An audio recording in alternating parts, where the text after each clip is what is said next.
of course, we have been inundated. The airwaves have been filled with the cries and hues of those who are against the controversial tax reform bill proposed by the presidency, and which incidentally has passed its second reading at the Senate chambers on Thursday.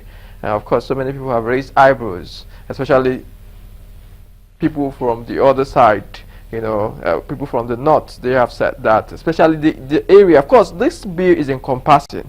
It seeks to abolish the Joint Tax Board, establishing a new, restructuring the Federal Inland Revenue Service, so that they will have a centralized a body collecting tax on behalf of the Federation. It seeks to eliminate double taxation, since when you harmonize now, of course, some of the taxes that are collected from the state. So it is a holistic bill, but the attention seems to be directed towards the VAT.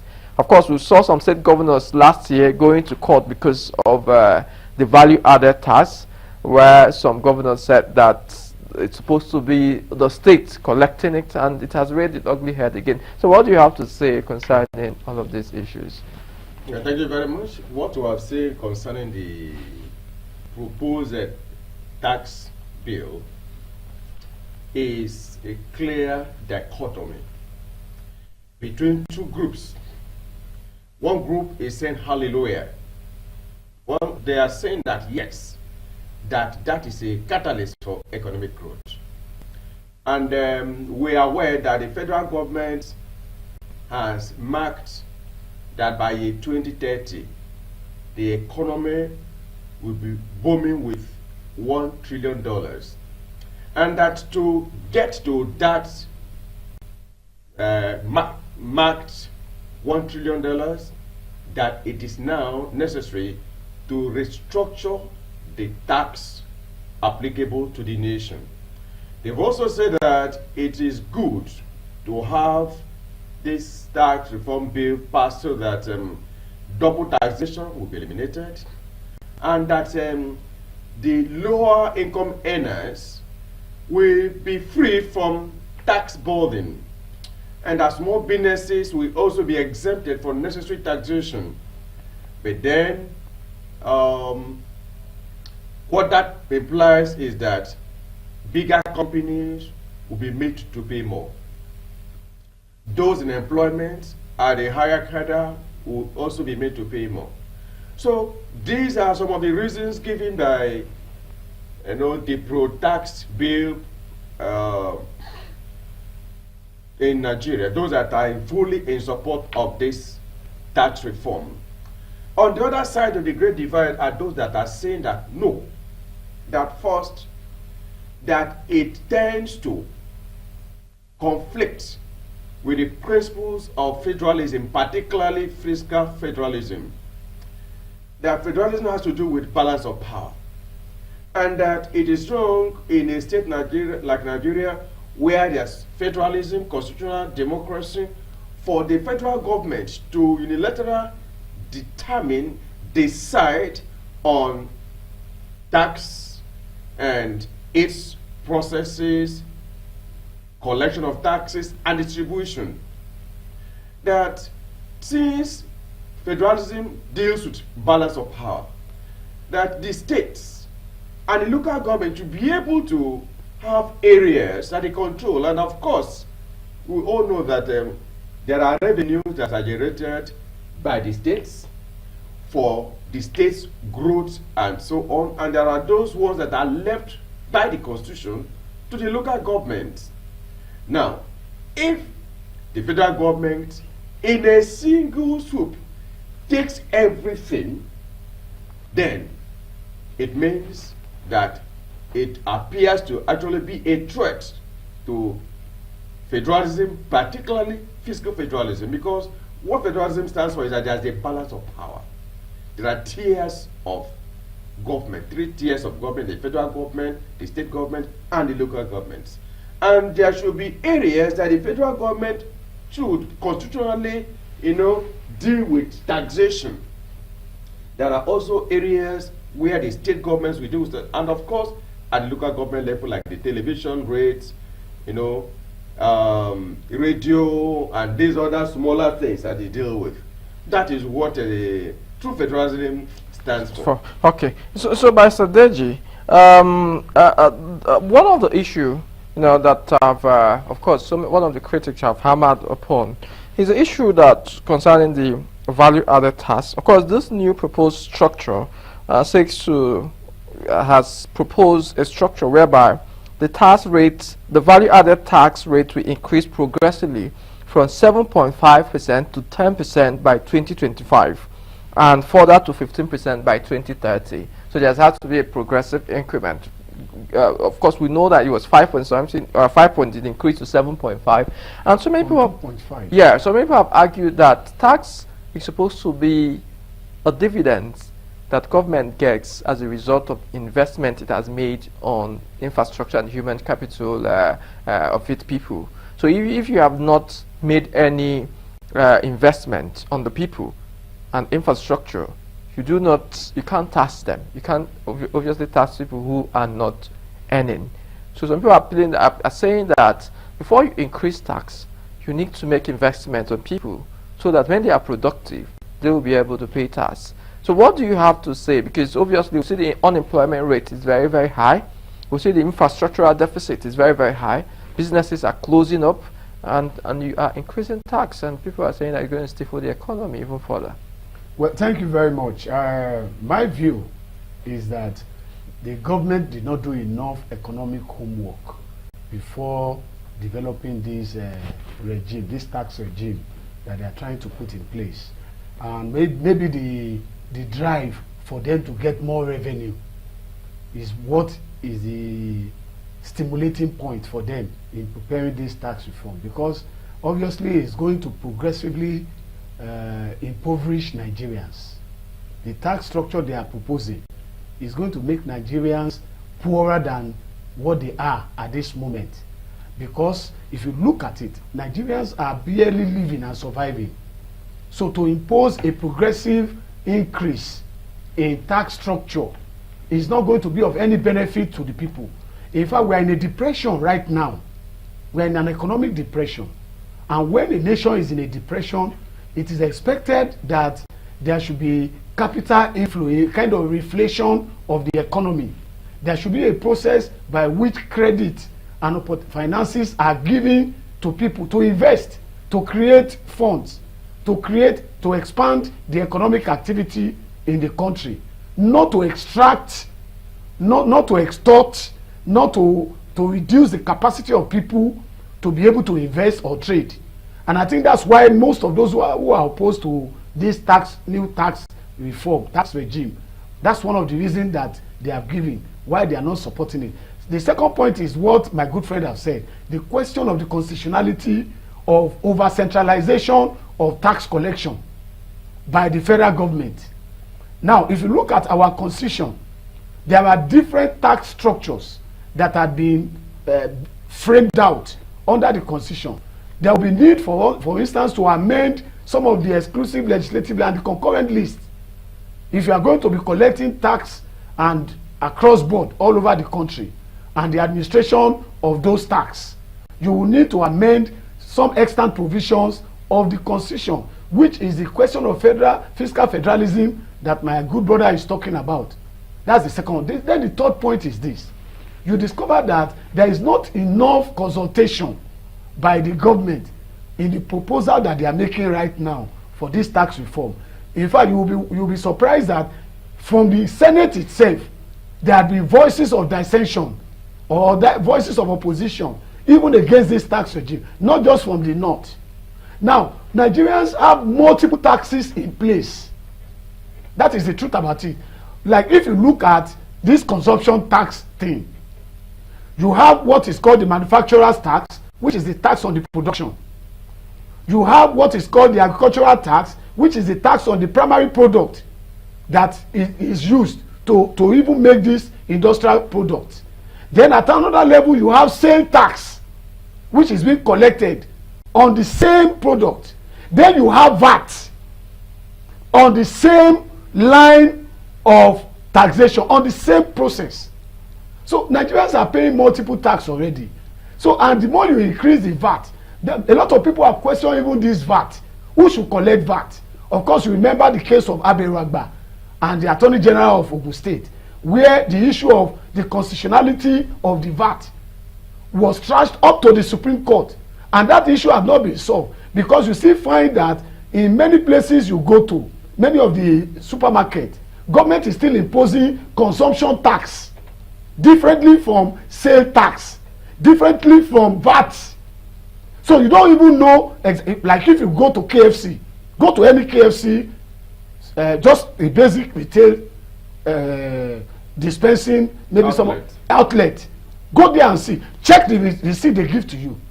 You will see that they deduct money for consumption tax, they deduct also for VAT, and both VAT and consumption tax and sale tax, they are all the same. And all of this is trickles to the final consumer. Yeah, and it's thrown to the final consumer. That's why prices are increasing. And you find that... We're talking about inflation. And the inflation is affecting the rate of inflation also. Because obviously, the goods are not there. And where they are there is so much money chasing the good. But the final person that suffers is the average Nigerian who is buying this product. Because he will have to pay across board all of these taxes on the same product. So that's why a lot of people are against this tax reform. That is not really a reform. It's just for government to have more revenue, to be able to waste and spend and share. So it's not for the people. It's not going to enrich the people. It's not going to provide credit, finance for the small scale industry. In fact, it's going to affect most of our SME, because many of them will go down, particularly those ones that are on the line of production of goods. Okay, yeah, we have seen a decline, of course, a closure of small businesses in recent time, because of costs of running business. Obviously, cost of energy is high. Cost of rent is also high.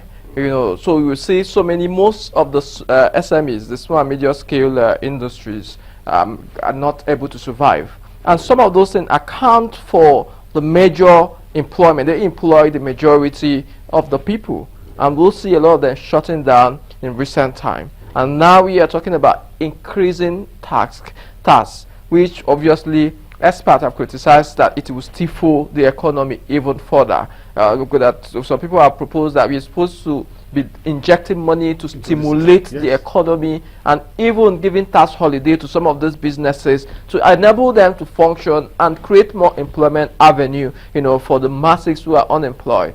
And of course, vis-a-vis with these tax reforms, and do you think that the opposition is justified? Because of course, we've seen the Governors Forum kick against it, traditional rulers kick against it, and of course, Nigeria are saying that there has to be consultation and it needs to be listened to. Yes. The Nigerians who are opposed to the tax reforms appear to be greater than those in support of same. And then, if you look at it, in as much as I agree that the federal government has the powers to introduce tax reforms, but then the government has a duty to comply with the law as far as that is concerned. Then coming to the issue of small businesses and so on, and even the average Nigerian, the tax, instead of reducing their burdens, is most likely to increase the burden of the average Nigerian. Let us look at it this way. Big companies will be made to pay more, like Dangote and other very big companies. And then, when they pay more in the production of cement and petroleum products and other things, what will happen? They will increase the price of their product by adding the tax, which means that the man who sells cement will pay more for one bag of cement. The builder will end up paying more. Rent will increase. Rent will increase.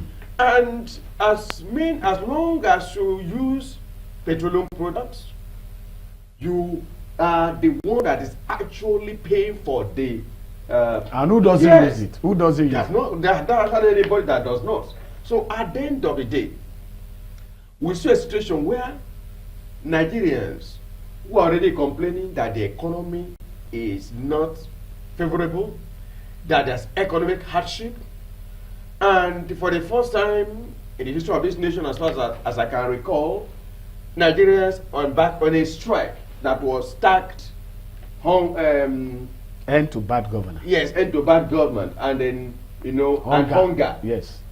Now, if Nigerians are hungry, it is not the time to ask them to pay more. It is time for Nigerians to be allowed to recover from what appears to be economic comatose. Now, it is when you have fed your cows very well that you expect to milk the cow and you get enough milk therefrom. If the cows are not well fed, they are sickly, and some are dying, it is not the time to demand more from them.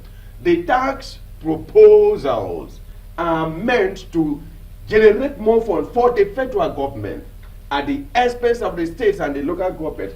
But then the average Nigerian is the one that will suffer at the end of the day. And of course, like I've mentioned, the small businesses may fizzle, may, wind up at the end of the day. Of course, that's not my prayer, but we need to look at the reality of these things. All right, by strategy. Yes. One of the primary responsibility of government is security and welfare of its people, because let's go constitutionally now. Of course, we've seen over the years that over the lifespan of this administration, that the cost of living for average Nigerian has skyrocketed. Unemployment rate is at an all-time high. Inflation is also very, very high.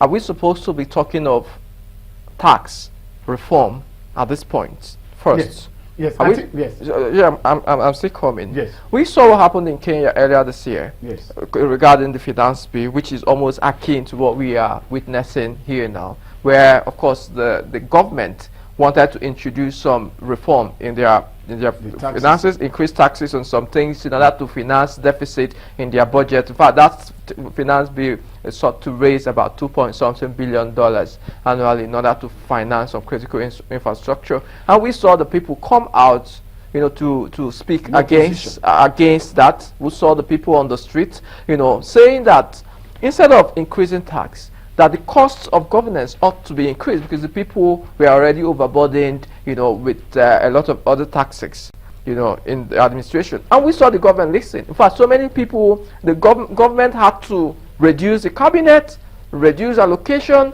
shut down the office of the First Lady, because the people were on the street for a very long time, saying that the finance bill will go nowhere. And at the end of the day, we saw the result. Shouldn't Nigeria be looking at something like that? Because the democracy is government of the people, for the people, and by the people.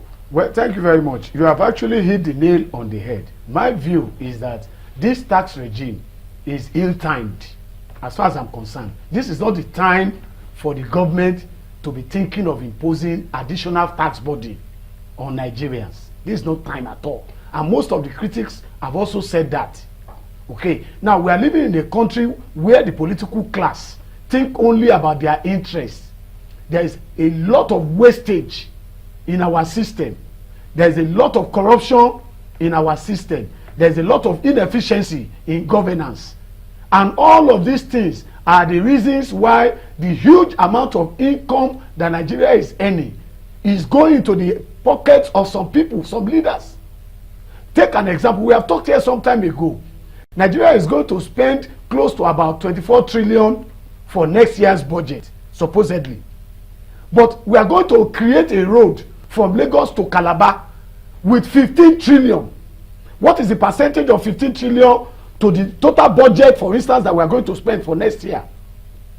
So our government, they have misplaced priorities. Because we have 20 billion for the renovation of the yes, and for the renovation of their challenge, the VP, Lagos, Abuja, and all of that. First Lady, and all of that. The presidential jet, new jet, new yacht, and of course the increment of the ministers from the salaries of ministers, special aids, and all of that. So why all these things are going? Sharing of money in the National Assembly, padding of budgets, and all that. All this money they collect from taxes, are never used for the benefit of the Nigerian people, to provide infrastructure, to provide amenities. And we just saw, of course, the removal of fuel subsidy, which is supposed to generate additional revenue for the government. And we've not seen for the government. And I think the government should begin to develop a proactive policy that will help them to generate income beyond all of this taxing the people. No government can tax its people to prosperity. There's no government in the world. You can't ever tax your people to prosperity. And that's what this government is doing. They want to tax Nigerians to the point that they will have more than enough to spend in government at the expense of the lives of the people. And that's why it's dangerous. Like the example of Kenya that you have mentioned, we all saw what happened in Kenya. How there was total breakdown of law and order. And Kenya, and I can tell you, the cost of living index in Kenya is by far higher than that of Nigeria. The inflation rate in Kenya is by far higher than, Nigeria is higher than that of Kenya.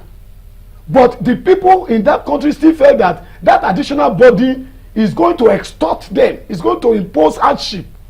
And they went against the government, and the government listened, as you have said. But in Nigeria, do our government listen? No. They see the people as an enemy. When the people complain, of course, the military will be rolled out, the soldiers, the police will be rolled, even for protests. Minor protests. We saw what happened during bad governance. When the people say enough to bad governance, there should be accountability in governance. There should be transparency in government. Rather than listen, you know how many people were killed in that protest? And some of the people were even arrested. We are still looking for them to. Yeah, of course, we saw the children who were arraigned. And also the children that were arraigned in court. So if children could be treated that way, could imagine what will happen to an adult? It's really unfortunate that I'm sure that we have a draconian, severely dealt with. Yes, we have a very draconian government. A government that doesn't feel the pain or the pinch of the people. And I think that's why a lot of people are against this tax regime. Then the question of having to centralize collection is another thing that is skewed. Totally skewed. You cannot centralize the collection of taxes in a federal country like this.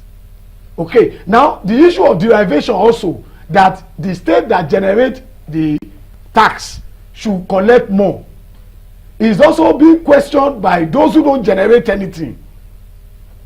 Of course, we have had a situation where tax or income is generated in a particular part of the country, and a particular part that doesn't produce anything, that doesn't contribute anything, will be the one that will get the largest chunk of that income.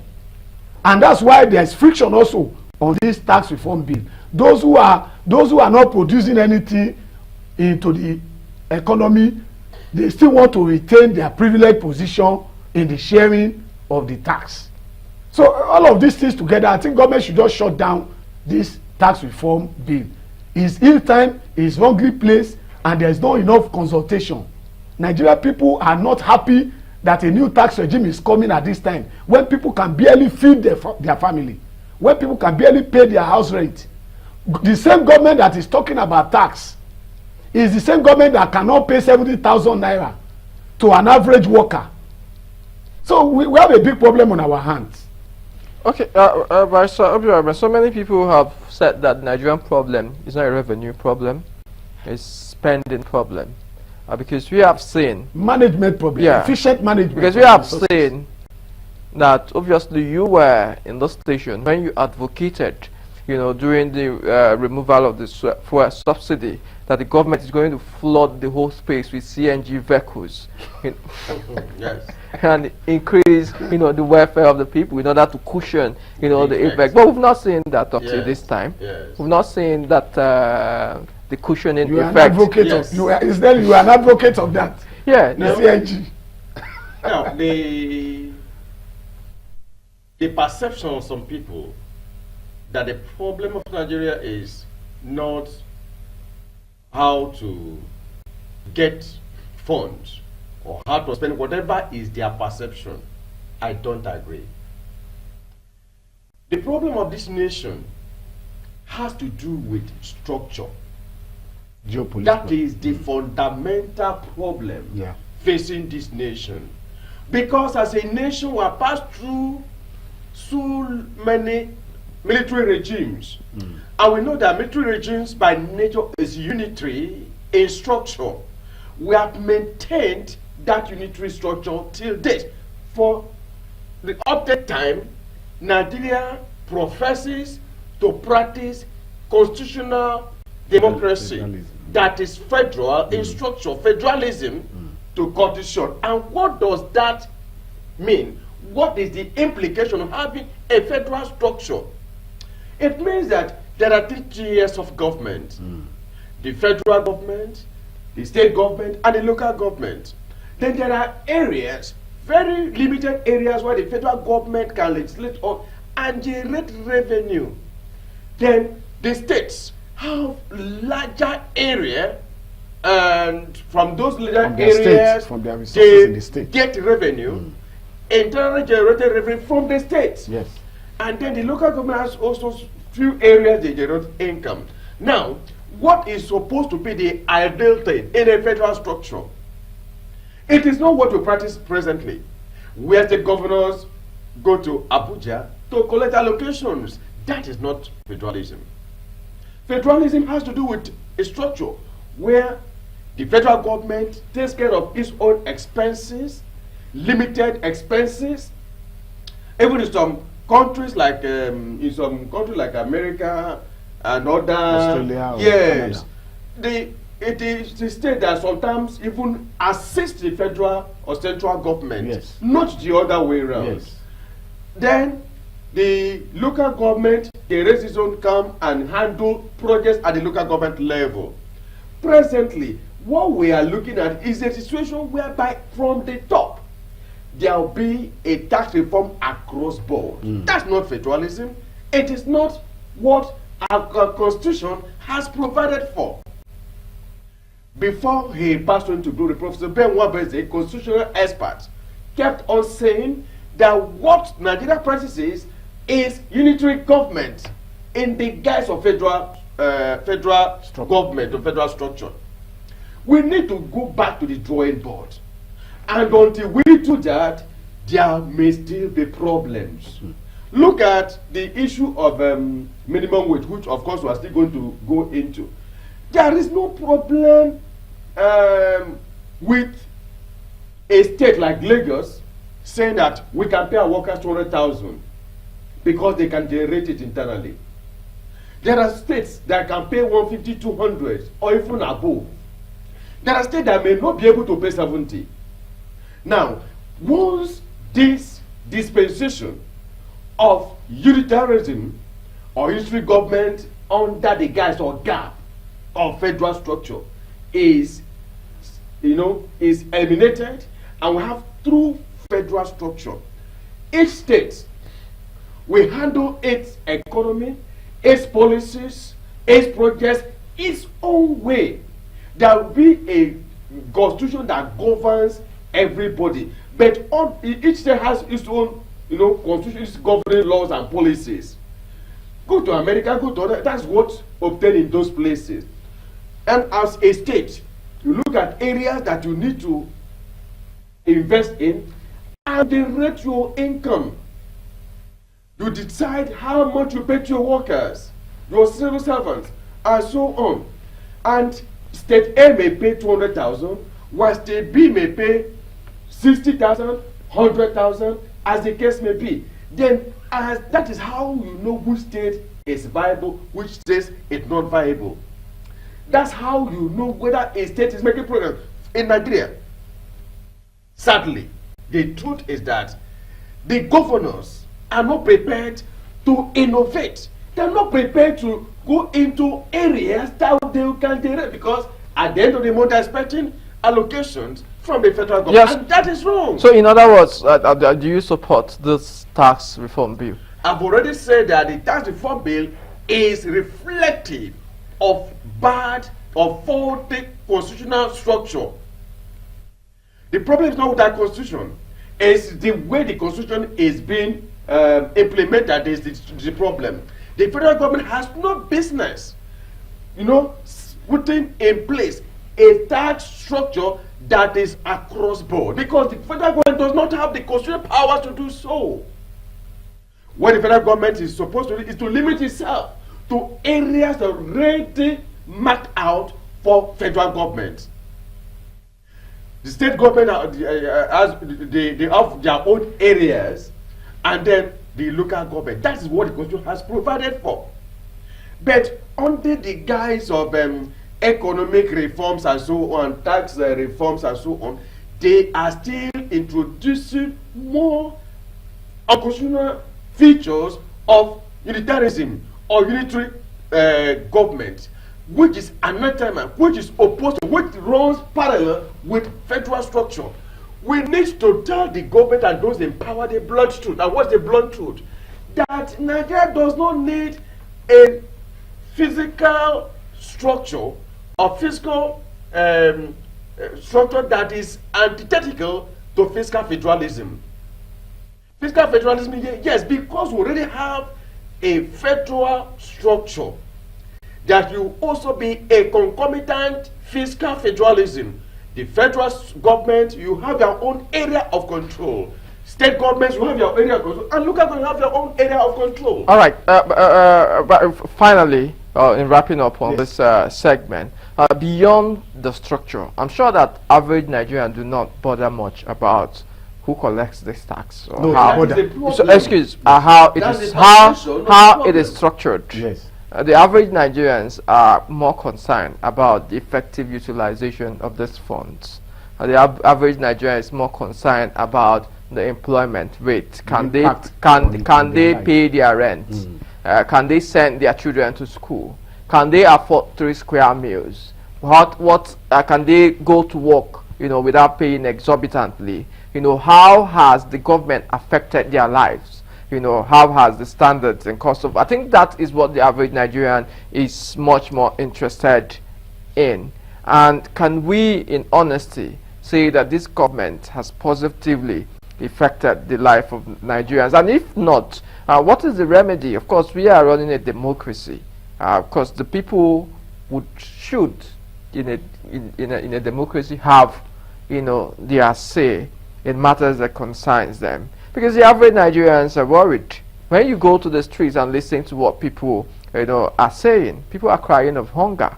They can't feed their children, they can't send their children to school. The public education is nothing to write home about. The fuel subsidy has been removed, and the promise has been made that the lives of people would be better off. That, of course, that there were some vultures who were preying on Nigerian economy in the guise of fuel subsidy, and of course that a lot of money will be saved, which will be channeled into the welfare of the people. People who have not experienced that, they have not seen that, has not, So, what would the people do in this case? Especially another reform is coming up, So beyond the structure, what?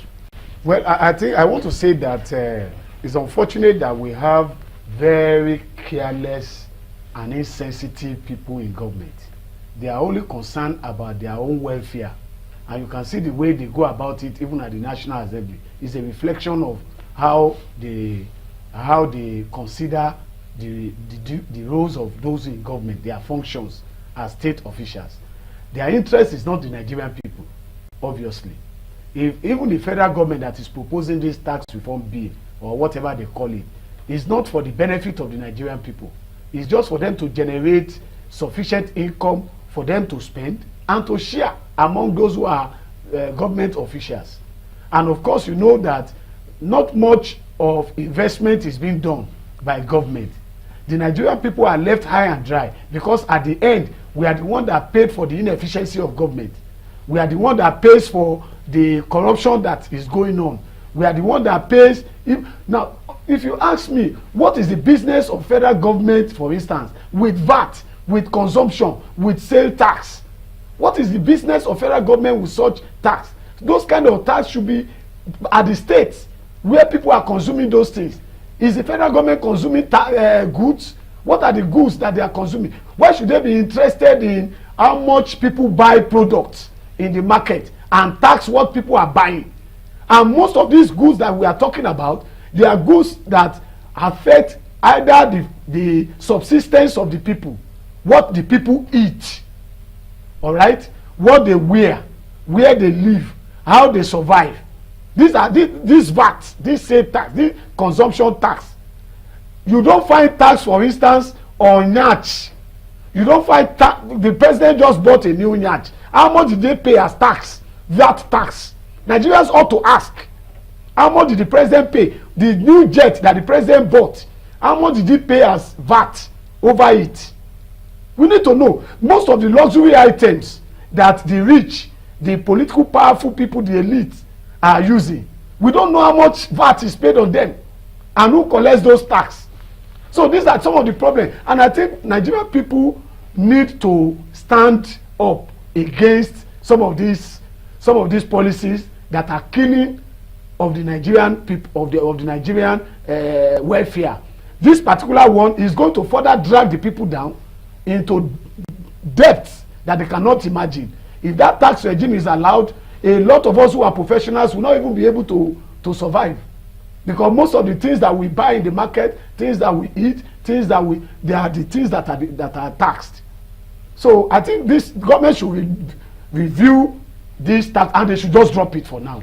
Okay, all right. This is how much we can take on this issue of tax reform on bill. Of course, I'm sure that the government is listening. You know, the average Nigerian, what is utmost in their priority is their ability to send their wards to school, to feed, and whatever they do, as has been discussed here, the welfare and security of the people is a paramount responsibility of the government.